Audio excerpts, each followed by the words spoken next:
Hey everyone, it's Neil Patel, and today I'm going to be teaching you about Facebook ads. If you miss any of the previous lessons in this course, Facebook Unlocked, you can find them all at neilpatel.com/training. Just click on Facebook Unlocked, and you'll also find there underneath each lesson the cheat sheets, the worksheets, the PDFs, the handouts that'll make each of the lessons easier so you can get to 0 to 100,000 followers, or technically 200,000 followers, much quicker. So what's the big deal about Facebook ads? Well, Facebook ads is massive. Mark Zuckerberg is one of the richest people in the world.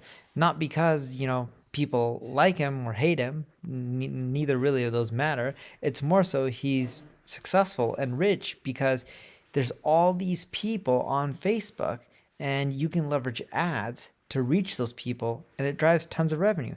This is why Shopify is really big. Sure, Shopify built a good product, but a lot of people are creating these e-commerce sites and using Facebook ads to generate sales. If you haven't used Facebook ads, you're missing out. It's bigger than any TV company. They hold a ton of power. Google ads and Facebook ads are super effective, so I highly recommend that you use them. And if you're not leveraging them, just go through this lesson. Even if you are, still go through this lesson because I'm going to have something special for you at the end, which are templates that'll make your life easier. With ads, the way it works is auction system. People bid, and if whoever ends up bidding the most, and assuming that generates Facebook the most money, and the reason I say that is just because you bid more than the competition doesn't mean they will make more from you, because if you bid $2 and your competition bids, $1, but they generate 10 times more clicks than you, well, Facebook's going to show their stuff more than yours. And the reason being is depending on how the ads set up, they tend to generate more money from the ads that get more clicks and have a much higher CTR than the ones that have a lower CTR. And that's why they also look at things like ad quality and action rates, right? How many people actually click, buy, purchase. Because if Facebook knows that you win and your ad is successful, you'll keep spending more. We often see that relevant ads often cost less and see more results. And this is why I go back to the thing in the example of click-through rates. If your ad's shown a lot and it has a much higher click-through rate than someone else has who's shown as equal, yours is going to do much better. So don't just look at, hey, I want to go create an ad and spend a lot of money. I would first recommend that you check out the Facebook ad library where you can put in any of your competitors' pages and you can see the ads that are working from really well. This will give you ideas of where to start. You can also start with manual bidding. So when you're setting up an ad, manual bidding is just as simple as selecting bids. What are you willing to pay for an impression, a click, a conversion? And manual bidding is really simple because it has a lot of variables for, you want to bid for the highest value. You can control your return on ad spend. You can also do things like have a target cost. There's also lowest cost. Using the lowest cost bid strategy is recommended if you care more about spending your entire budget. To spend your budget as effectively as possible, this bidding strategy tends to be the best. In other words, what it does is it tells Facebook to bid with the objective of getting you the lowest possible cost per event. Funny enough, one of my ad guys, tends to use this a lot on some of my campaigns because I'm trying to do brand awareness. And once I know my ideal segment, I'm just trying to go out there and get as many impressions within my segment at the lowest cost. There's also bid caps. You want to make sure that you don't spend too much, and this is what the bid cap is. Cost cap is something similar, but for cost as well, in which you want to make sure you're getting the lowest cost per event. And it can average out, things like, all right, here's your total budget. Here is what you're looking to spend per a conversion, per, a click, whatever end up may being that you are optimizing for. If you haven't used the Facebook pixel, you need to start using this.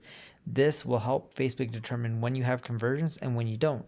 If they can track a conversion, whether it's an email, a purchase, or any other thing that you want like a lead, it can allow Facebook to better optimize who they show the ads to because they can find similar people, which will then help you generate way more conversions and spend less money. To be successful in advertising, you need to also understand the Facebook auction and then, of course, targeting as well. The Facebook auction formula is total value equals advertiser bid times the estimated action rates plus relevancy and quality. It really is that simple. And when it comes to targeting, you have options like location, age, gender, languages, interests, behavior, connections. The more you use, yeah, you're going to end up being able to target less people, but that's a good thing because you only want to spend money on the people that have a really high shot of converting. That's also why I do custom audiences, where you can upload your existing customer list and they'll find other people who match those users, or you can pixel your page and remarket them, or even better, you can do things like lookalike audiences. So lookalike audiences says, hey, here are all my customers. Go find me other customers who are identical to this from an aspect of 1%, 2%, 3%. And the more leniency you give Facebook, the more people they'll be able to target, but typically the conversions aren't as great. I also recommend that you layer targeting, right? You don't have to just use one targeting type. Remember, you can use as many as possible. By doing this, again, you are much more likely to generate the conversions you're looking for versus if you just go too broad. For example, if a lot of people who visit your site are interested in gaming, even though you have a business product, well, it doesn't mean that if you just target gamers, you're going to do well. You probably would burn a lot of money, get very little conversions.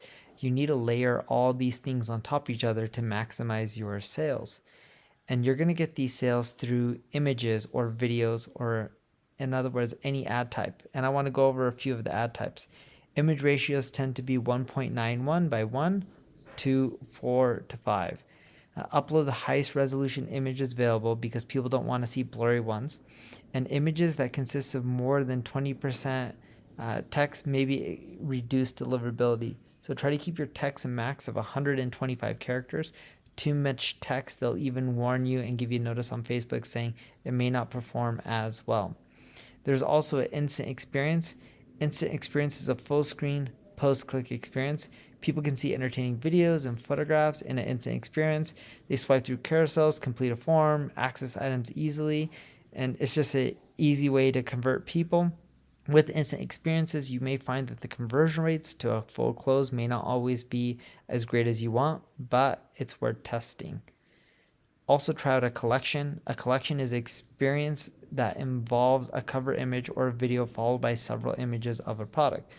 So they'll land on an instant experience when someone clicks on a collection ad, a full screen experience that drives engagement and nurtures interest and intent. The image or video may be a max of 1-to-1, headline roughly 25 characters, and text 90 characters. Your ads similar to Google. Google has quality score. Facebook has relevant scores for ads. From the quality, the engagement, to the conversion rates, this all gives Facebook an idea if they should show your ad more, less. They don't just look at how much are you spending, because if you spend $100 a click and no one wants to click on your ads, and someone spends $1 but they're going to get tons of clicks, they're going to go with the one that is $1 because it has a much better relevance score. When you're managing your ads, there's the ad managers within Facebook, and that allows you to manage your ads not just on Facebook, but also through Messenger, Instagram, and any other future platforms that they either end up acquiring or they end up integrating within the whole Facebook ad ecosystem. Ad Manager is amazing too. They have a lot of great analytics.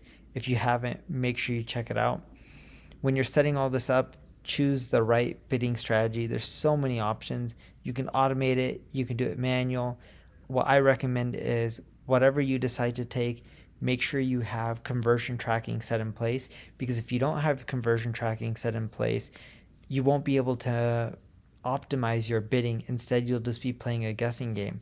And having that conversion tracking set in place by putting the Facebook pixel on your site, it'll allow you to control your bidding. It'll ensure that you can be profitable, and it can ensure that when it's time and when you're ready, you can scale up your ads so you can spend $50, $100, $200, $300,000, whatever it may be, even $1 million a month.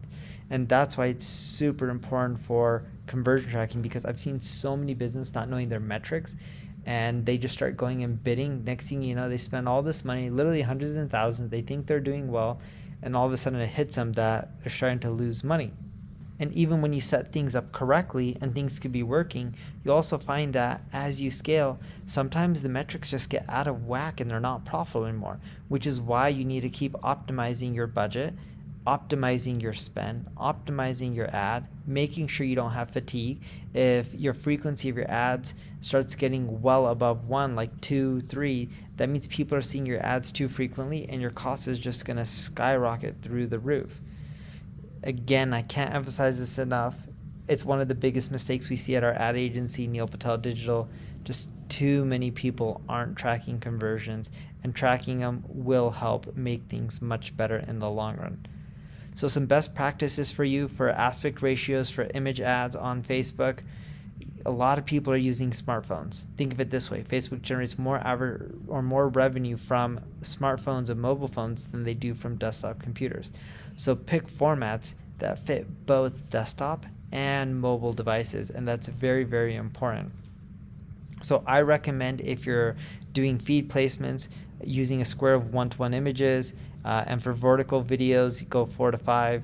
For story placements, go 9-to-16 because people tend to hold up their phone vertical instead of sideways. For carousels, right, with videos, I recommend the 1-to-1 ratio. For in-stream video, again, I would do 16:9 because for a lot of these, people end up holding up their phones sideways. For audience network placements, I recommend going vertical at 9:16. I also have tons of templates for you, and this was my gift to you. I hope you enjoy this. You can end up finding these templates, and they work for any type of industry. This will help you get started at neilpatel.com/training. Click on Facebook Unlocked, and under week 2, this will be the second lesson. You can find all the templates, the worksheets, and everything that goes along with this course to get you the best results. If you need help with your Facebook advertising, you can also check out my ad agency, Neil Patel Digital, where we help people scale and grow their campaigns. Or if you just have any questions or comments, you can leave a comment below. I'll answer it and help you out. If you enjoyed this video, like it, share it, tell the people about it, and make sure you subscribe to the channel. Thank you.